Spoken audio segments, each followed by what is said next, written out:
Hello everyone, welcome to Wind Down Wednesdays. I'm your host Paula Taylor and this is episode 185.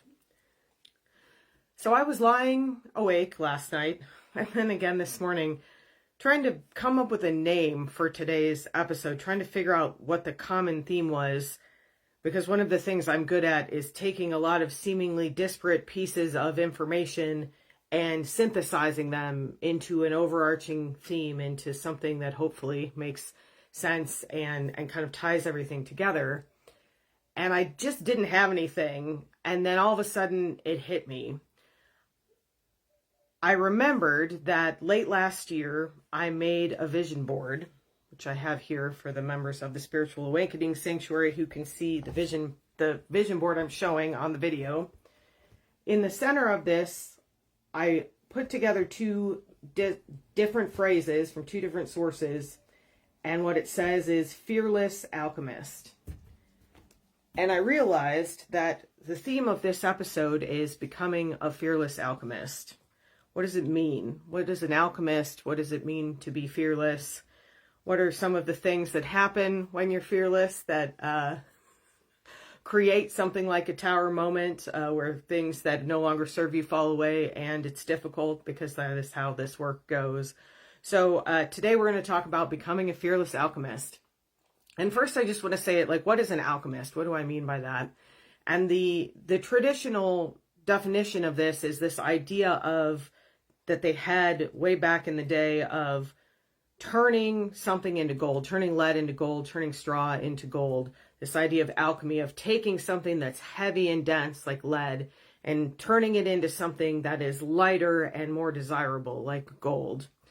And this word has come up for me a lot, especially over the last 5 years or so, when I took a money course and I did a test on what your money archetypes were.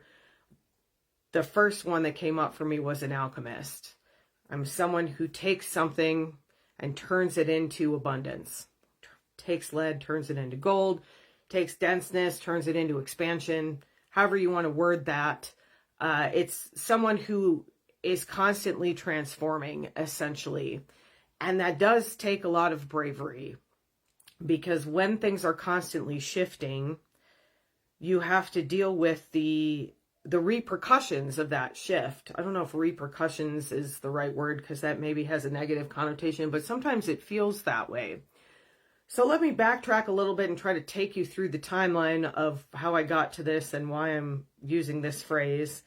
And we're going to get back to what I mentioned in the last full episode where I talked about this huge karmic clearing I had. This was a huge moment of alchemy for me that led to everything else I'm going to talk about. And I mentioned that at some point I'm going to talk about trickster energy, and that comes up. That's one of the things I've been alchemizing, and there will be a full show on that, just not today, because as life goes, our path is not completely straight from point A to point B. It's not really meant to be. So I had this big karmic clearing, and what I found after that, and this is really common when you have a big shift, is that the things that are no longer resonating for your highest and most benevolent good begin to fall away, or they stop working. So I had this huge karmic clearing that I talked about on the last full episode, and then in the week that followed, I could not seem to make any forward progress with anything. And in the mini episode that I did for the Spiritual Awakening Sanctuary last week, you're welcome to join us. It's only $11 a month to get all those bonus episodes and all the activations, plus other discounts and interaction with like-hearted individuals. I talked last week about taking a sacred pause. And I used this analogy of a robot vacuum. And the idea that sometimes the vacuum just gets stuck and it keeps going until it runs out of battery. And that has been my pattern of nervous system response for a long time, is to encounter resistance and sort of keep trying to bludgeon my way through the resistance, keep hitting the wall until I just run out of steam and I go into kind of a freeze response. And I talked on that episode about how I was choosing to do this in a different way. I was recognizing that I was kind of banging my head against the wall, or that my robot vacuum was stuck. And I was just choosing to step back, to take a sacred pause. And I talked about the importance of that in the mini episode last week. And what I didn't realize, that now I understand, is that sacred pause is an integral part of being a fearless alchemist. Because as we shift in the vibrational world, in the quantum realm, in the energetic, it takes time to catch up to us in the physical. And so after we have a big vibrational shift, a big energetic shift, a big emotional shift, we need to accommodate, we need to make space and time for the physical world to catch up with that. Not just our physical body, but the reflection of the physical world that we see. Because the physical world that we see is a reflection of our own vibration. And when we let go of a huge long-standing pattern, which I have done twice in the past 2 weeks, I'll get to the second part of that. If you want to know more about the first one, you can go back and listen to the last full episode where I talked about that karmic clearing. It takes time for the reflection of what we have been creating from our past patterns to show up for us in the physical world. And that is where most of us lose our faith. That is where we continue to bang our head against the wall and then eventually go back into the old pattern. And because I didn't do that this time, because I chose to take a sacred pause, I looked at all of these things that didn't feel like they were resonating well. It felt like I had a lot of disharmony in my field and a lot of struggle. We're going to talk more about that. I decided to just let it go. I was going out of town for a few days, and I kind of did a last few things for my business before I left, and then I was like, I'm out. And I did make one TikTok talking about this awakening that I'm going to talk more about because I was called to, but I did nothing else. I didn't check my email. I didn't respond to messages. I didn't do anything. I really took a sacred pause. And the first thing that happened was that because I took that pause, the next shift was able to come in because I made space for that. If I had continued to bang my head against the wall, I would have just run out of battery and there would have been no space, literally, energetically in my field for the next shift to happen. And the next shift happened in a big way, and it happened on the new moon. And I had been saying, leading up to this last new moon, it was a huge shift. There's always a shift at the new moon, but this was a big timeline shift. And the way it came through today from my guides is this idea that timelines are collapsing and shifting faster than they ever have in the past. And it presents a challenge to us in the physical world because, again, there's a lag between all these shifts that are happening in the quantum and what we see in the physical. And if we are in a habit of not making space for ease and not making space for rest, for integration, not getting back on that bus and riding the integration bus around. So the stops are, you've got release, then you're back on the integration, you've got activation, you're back on the integration bus, then you've got release and activation at the same time, which is the stop we're increasingly being asked to get off at. We always get back on the bus for integration. It's part of that spiral movement of ascension, of expansion, what I call expansion, what other people call ascension. Because I decided to make space for this sacred pause, I had a huge shift. And I woke up on Sunday morning early, and I had the worst tension in my neck and upper back. The back of my neck and my upper back. And I've been fighting this for a long time, and this is a pattern that I let go of, and it comes back, and it had come back to the point, it literally felt like there was some sort of object on my back. And the way I've seen it in the past, if you ever saw the really old, like, Invasion of the Body Snatchers movies, there's this thing that looks kind of like a manta ray, and it attaches to these people's back, and it kind of like controls them. And this is an image that I've had for myself for a long time. This back body stuff, which I call it the back body, meaning kind of the area of our body that we tend to push things we're not ready to see, whether that's old trauma or old patterns or just energy we're not ready to deal with. And so I woke up and I was like in so much pain. I thought there's no way I'm going to be able to do anything today. And it was kind of earlier than I wanted to get out of bed. And I thought, well, I'm just going to work with this energetically. I'm not going to fight this. I'm not going to resist it. I'm going to try to find some ease. Maybe I can't move the pain, but maybe I can move the energy through my body in a way that brings me more ease. And I began practicing this adapted activation, I'm going to call it. It's an activation I adapted from a Joe Dispenza meditation, but I've adapted it in a way that's expansive and sort of suits the kind of work I do. We're working with more than just the 7 chakras. We're working with this idea of consistently calling in our highest good and releasing for our highest good. And I began to move through my system, starting from the Earth Star chakra, moving up. And by the time I got to the causal chakra, which I had been working with for a couple weeks or so, I realized that I was holding so much old programming in that space that I could not receive my own self-worth. And this is a theme of this show. So if you're listening to this, I know this must resonate with you in some way. I have set this intention over and over again to release feeling unworthy, or to call in a greater feeling of self-worth. And I understood it. It's one of those things I understood in the mental, but I hadn't had the somatic, the visceral, the body understanding of this, the full integration of this. And that's one of the reasons I went back to my vision board and I looked, because when I created this vision board, I was thinking about stepping fully into my personal power. I think that is a broad theme for 2025 for most of us. Reclaiming our personal power, stepping into our personal power. And when I looked at this board, all of the words that are on here, there's words and there's pictures, there's portals, there's this idea of kind of ascension, and all of these words pretty much revolve around stepping into my power, claiming my self-worth, and doing it in a way that's easeful, that has less struggle. Because in the past, this is something I've really struggled with. One of the intentions I set for myself this year was to have more play and pleasure, to step into more ease, to stop banging my head against the wall, robot vacuuming my way against the wall till my battery wore out and I went into a nervous system freeze or burnout or shutdown mode. So all of a sudden I had this visceral understanding of my worth, of my inherent worth, and I connected into like the stellar gate up into the celestial realm.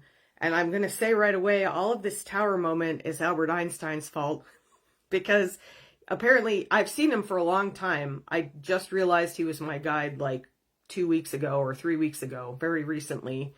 He was waiting for me to be ready for this, because I think he knew when I went on this path, when I said yes to this, it was going to dismantle a lot of things. So he's been taking me into the Akash. So the Akashic records being kind of the card catalog of this energy of the Akash that just holds all of the information that ever has and will exist. It's an actual quantum energetic space. And I talked about this a little bit, about this idea of this Akash. So I wasn't going to the records. I wasn't pulling information out. I see it like as an old school card catalog when people go to the records. It was going into the energy of the Akash itself. And the Akash is a yin space. And it makes sense if you think about it, because yin is the receptive feminine energy. It's holding. We have to be able to hold a baby as it develops in the womb. So this space of the Akash is a yin space. It's holding all of this energy of information, of timelines, of all of these different, it's the information of everything, essentially. And it's held in this Akash. And as I was in this Akash and feeling the feminine kind of receptivity of this space, the idea of not needing to do anything, of just allowing things to coalesce with ease, I recognized the balance of the yang space, which is the angelic realm, where I come from, the seraphim realm, the realm of source. Light is a yang source. It is the energy of action. It is the energy of doing. And I began to feel the integration of this yang or light energy and this yin or dark energy, the action and the receptivity. And I began to remember parts of past lives in which I had split myself off from the balance of those. We are meant to hold those two energies in balance in ourselves. Doesn't matter what gender you express yourself as. It doesn't matter what your biological sex is. We are meant to hold those in a balance, and they are meant to flow. And what I was seeing was this infinity symbol, where one half of it was the light and one half of it was the dark. One half of it was the yang, one half of it was the yin. And I had all of these integrations of all of these versions of myself in which I had chosen to experience one side of that equation without balance. That's part of what we've been doing here in the physical. Because we have the duality, you get to choose. I want to be all this way or all that way. That is what the 3D has been. All or nothing, black or white, yes or no, male or female, yin or yang, light or dark. That's what the 3D is. The 5D, we're moving past the 5D now, but I'm going to keep using that phrase. The 5D is the all-inclusive. The 5D is the balance. The 5D is the understanding that we are constantly flowing between these two ways of being, because they really are one. They are really halves of a whole. If you think about the yin-yang symbol, this infinity symbol that I'm seeing is kind of an updated version of that, or an adaptation of that. And the idea, if you look at the yin-yang, you know, you've got the black, which is the yin, but there's the yang within it. And then you've got the white, which is the yang, and then the black within it. And the idea is that you can't really separate them. And when you try to separate them, you separate yourself from the very source of your being, which is unconditional love. Unconditional love is oneness, is everything all together.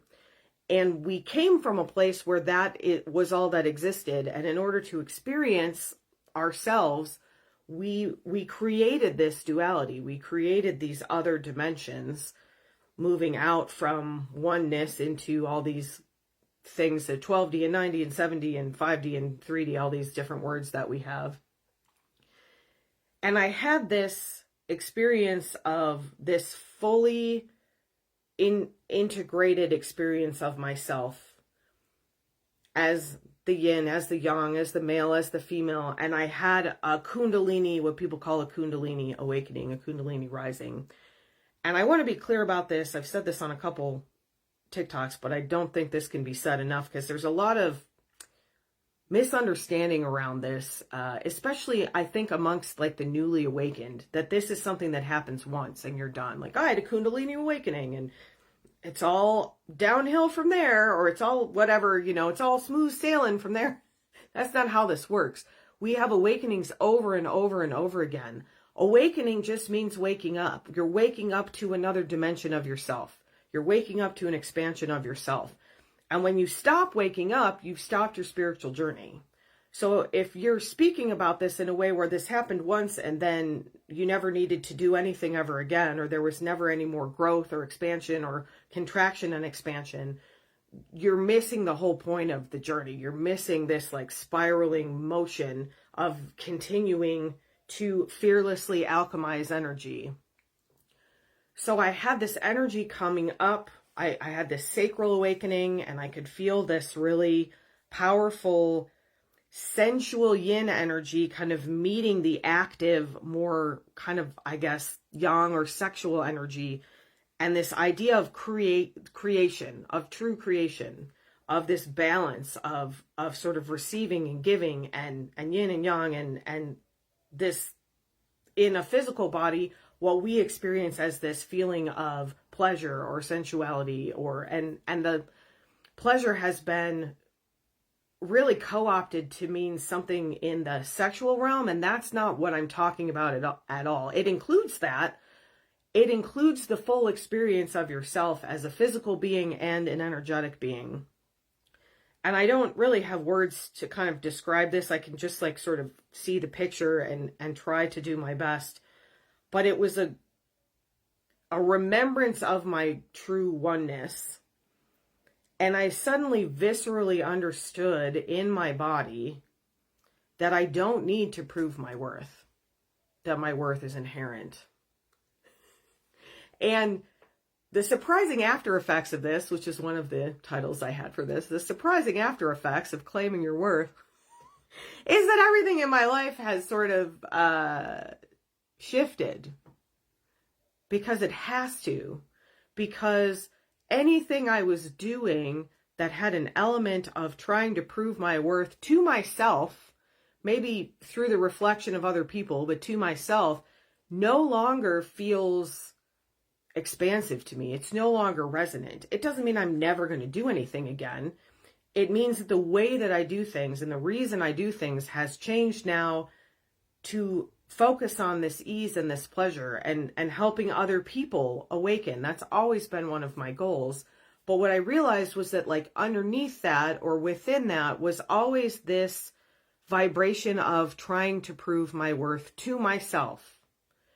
And again, I was doing it, and most of us are doing it with the reflection of situations and people around us. If this person finds me worthy, then I'll know I'm worthy. If I make it to this particular thing, I'll be worthy. If I, it's this if something, then something that right away takes out the inherentness.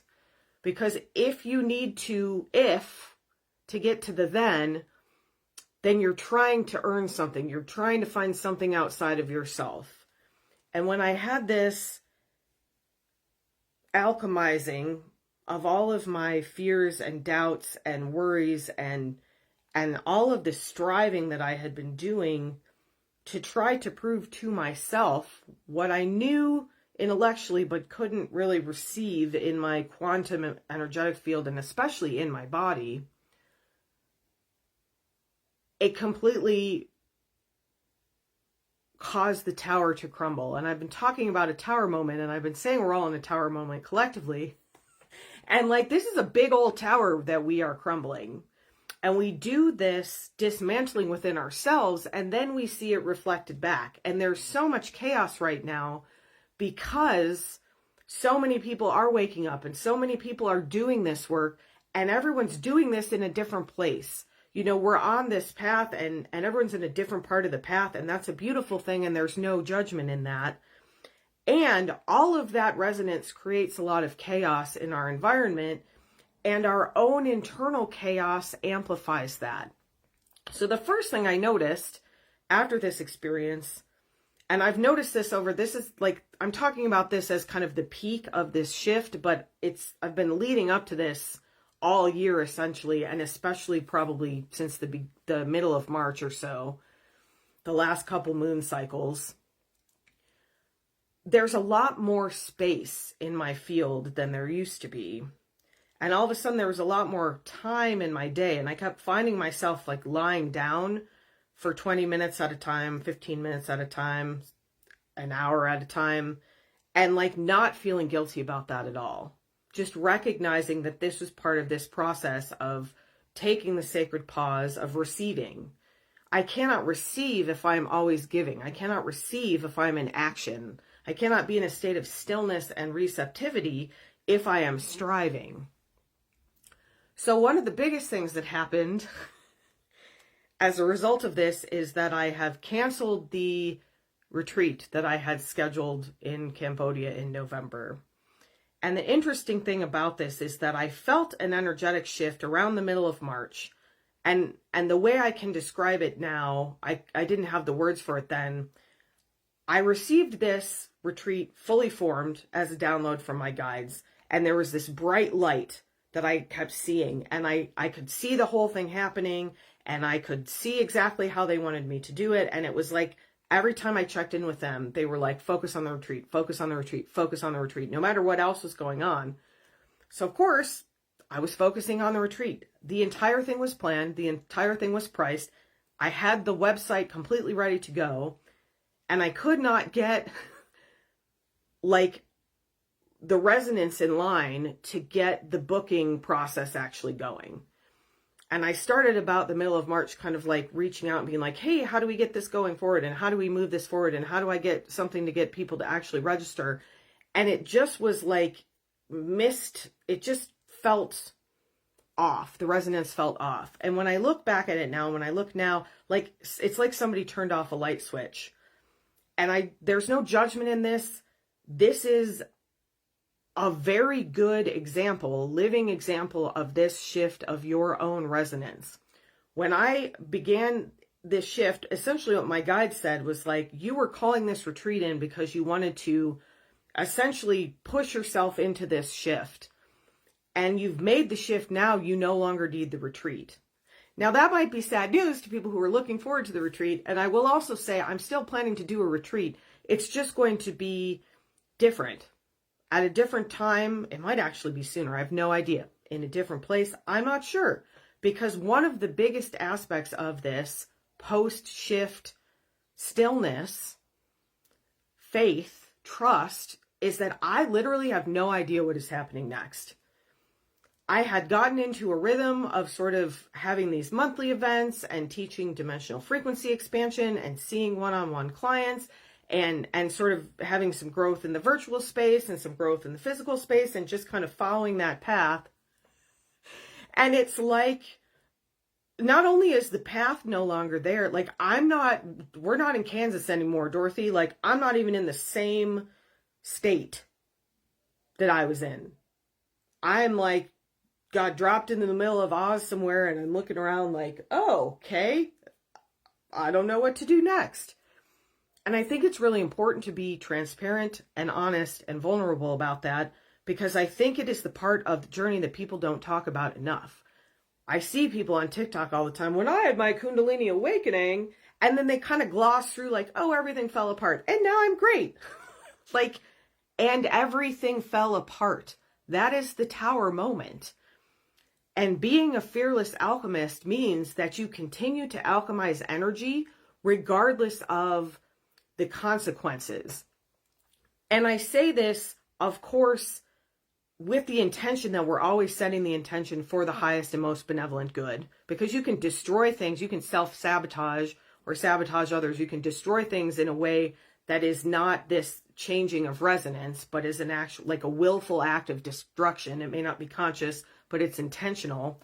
And honestly, I was in a path, I was on a revolving wheel of self-sabotage by allowing myself to kind of get into this triggered nervous system state of feeling like I have to do, I have to do, I have to do, I have to do, I have to prove, I have to prove, I have to do, I have to do, until I wore myself out and I went into freeze and I just couldn't anymore. And this time, instead of doing that, I was like, I see where I'm headed.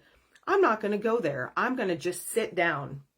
It's like that old saying, if you get lost, just stay where you are and someone will find you. Like when I was a kid, I remember them saying, you know, like if you're on a field trip or something, if you get lost, stay where you are and we'll come find you. I'm not sure that that always works depending on where you are. But that's essentially what I did. I was like, I can see where this is going and I don't want to go here. I don't know where I want to go, but I'm just going to stop. And when I stopped and allowed the space, then the next layer of the shift was able to come in. And I will tell you, I feel like a completely different person than the person who last week made the mini episode where I talked about taking a sacred pause. And I talked about how it was a leap of faith. And I talked about how being still requires trust. And now I'm in a space where the plans that I had for the rest of this year are gone. Almost all of my free time was being occupied and space by planning that retreat. And then once it was going to be getting the travel arrangements made and helping other people with that and all of the moving parts that were going into that.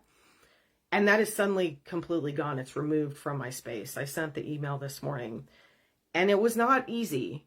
That's where the fearless part of this fearless alchemist comes in, because I spent a lot of time organizing that. And the people I was working with spent a lot of time helping me organize it. And I had to be really sure that it wasn't a fearful decision. I have no fear around this because I know it's making space for something else to come in that's even more resonant with where I am now. I talk about sometimes this idea of things or people coming in and out of your field as this idea of an orchestral piece. You're in this orchestra and sometimes the cellos are playing and sometimes the trumpets are playing and sometimes they're playing together. Sometimes you got to put down your oboe and walk out of the orchestra and say, I'm not playing orchestral music anymore. I don't know what I'm going to do now, but it's not that. And I will tell you, it's very interesting. I've been having these old music dreams where I used to have dreams where my oboe reed like disintegrated in my mouth all the time and I was choking on it. It's all these like anxiety dreams. And I've had a couple of dreams in the last couple weeks where I'm just like, this is not what I'm here to do. And I'm not exactly sure what I am here to do, but I'm walking away from this. And it's really interesting echo of when I was finishing college with this degree in music and this degree in psychology and trying to decide where to go. And a lot of people said, oh, you should go into music therapy. And it just didn't call to me. Something about it was a fairly new and evolving field. I mean, everything's always evolving. But nobody said you should become a sound healer, because nobody knew who that was except my mentor, Sherry Ford, who said, here's a Stephen Halpern tape. I think it was a tape, not even a CD. He's a sound healer, and he's been one of my favorite sound healers ever since. When you are a fearless alchemist, you are blazing a trail that has never been walked before. And when people say to you things like, what are you doing? Or what are you doing next? Sometimes you cannot answer that question because you do not know. Because you are the one out in the middle of the jungle with the machete, just like kind of making your way through the jungle, trying to figure out there is no path. You're making your own path that makes a new path for other people. And it takes a lot of courage to be able to do that. And that is part of this 5D expansion. We are being asked to step into what we are called personally to do, our own personal form of service, and to do it with ease and so much less struggle. This capitalist system that is crumbling around us is built on struggle. It is built on making certain people struggle so that other people can feel successful, can reap the benefits of the struggle.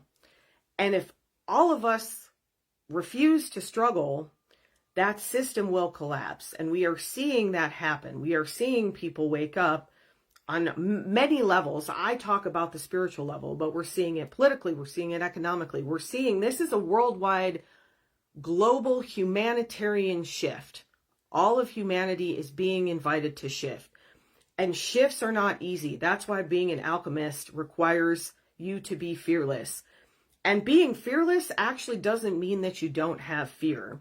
Being fearless means that you are willing to face your fears so that you can alchemize those too. Right now, I'm like, I claim my worth and I'm blah, and I step out of struggle, and like, there'll be another struggle or another, I'm not going to use the word struggle. There'll be another vibration to shift out of. There will be another frequency to alchemize. Probably sooner rather than later, because that's how this work goes. And I can set a permanent intention now to step out of the struggle around that and to allow it to happen with ease and to trust that the universe supports me. The universe supports me in a way that I can do this with more ease. That is what yin is, the receptivity. We have been in an imbalanced yang culture for so long, we don't know what true yin is. And when people try to embody that, they are called lazy, they are called chronically ill, they are called nervous system dysregulated people. I just saw something that said if you're sensitive to light and sound, you must be in a nervous system, like, or the freaking lights are too bright and the sound is too loud. And sensitivity is the future. I'm like, oh, do I go here? So just briefly, I'm going to say this, and I did a whole episode where I talked about neurodiversity and spiritual awakening. Neurodiversity is the future of our human evolution. And the things that neurotypical society, that our current rigid structure does not support, are the very things that are making us, allowing us to advance, to evolve, to expand. I am extremely sensitive to sound because I can hear sounds that other people don't hear, and I can call in frequencies that other people can't access. And I can share those through the quantum vibration of my voice. And if I endeavor to shut down that sensitivity in order to fit in to what society has determined is quote unquote normal or acceptable, typical, I am doing myself and the world a disservice. And the more of us that start standing up and saying things like this, the more of that shift will begin to be reflected. And when the last thing I'm going to say is that part of the fearlessness of being an alchemist is meeting up with resistance and softening to it. We have been taught to meet up with resistance, whether it's our own or someone else's, and fight and push back. And what happens when you push back is that you're met with an equal and opposite force. When you meet up with resistance and you go into that yin space and you soften, the resistance has nothing to push against. And you have a space to release that resistance. And part of the fearlessness of being a true alchemist is allowing for that softness, is recognizing that this old way of no pain, no gain, and push yourself and push through it and push through the pain, that does not serve. That is a toxically masculine idea of how to grow.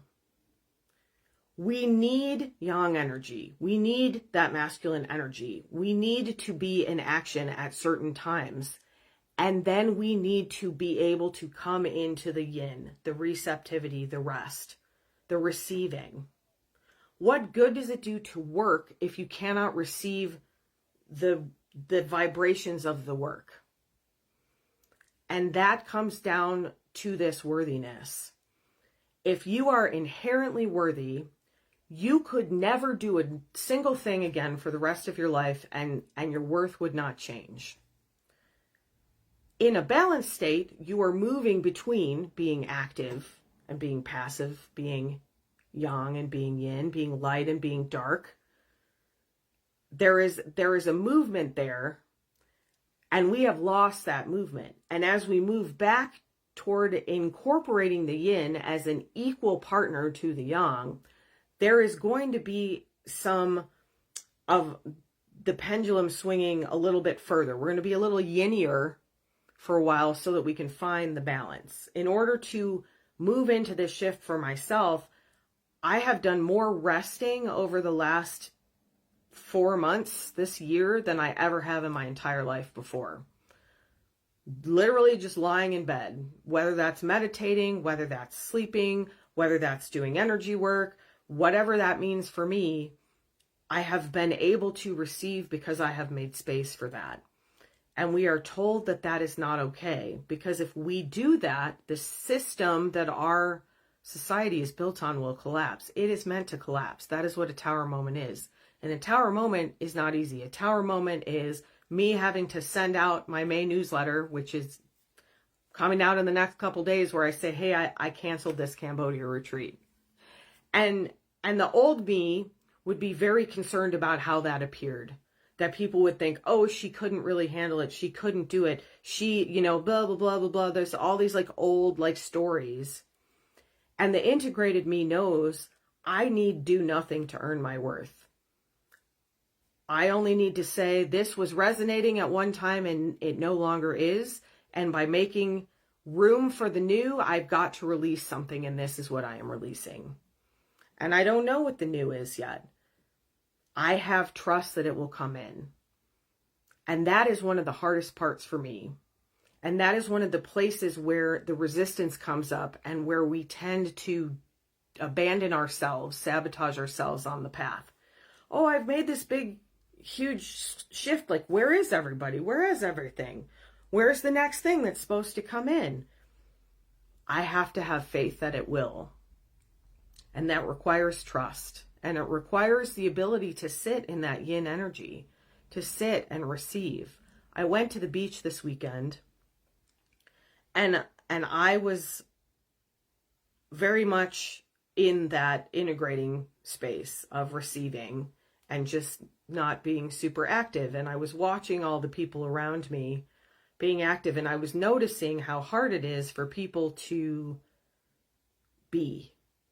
They've got to have something around. They've got to have music on. They've got to have a book. They've got to have their phone. They've got to have a toy. They've got to have And I'm talking not just kids, I'm talking about adults. Like, they've got to have a drink in their hands. They've got, like, just sitting on the beach. The last night I was there, I walked out and I just sat by myself. There was no one else there. I thought I saw a UFO. It turned out it was like a Starlink satellite or something, but it was pretty cool looking. Literally no one else there. Right before I got ready to go in, somebody was kind of walking down the beach, but all I could hear was the waves.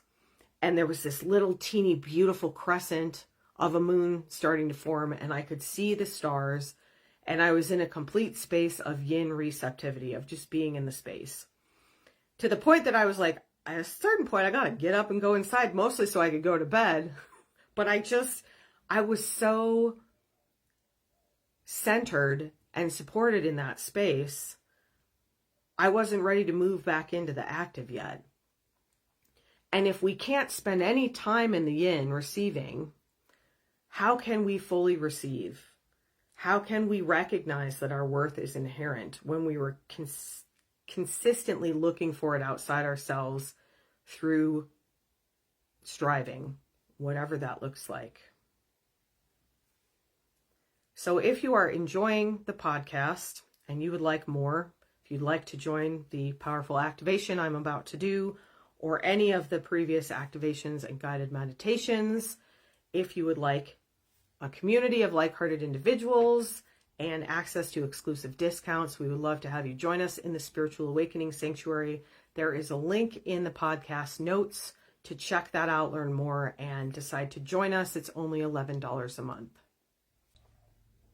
Thank you so much for joining me today. Know that you are worthy exactly as you are in all moments. There is nothing you need to do to prove your worthiness to yourself. Allow yourself to receive. Allow yourself to know that you are a fearless alchemist, that you transmute energy with ease and grace. Have a beautiful rest of your day or evening. I will see you next week for Wind Down Wednesdays. No.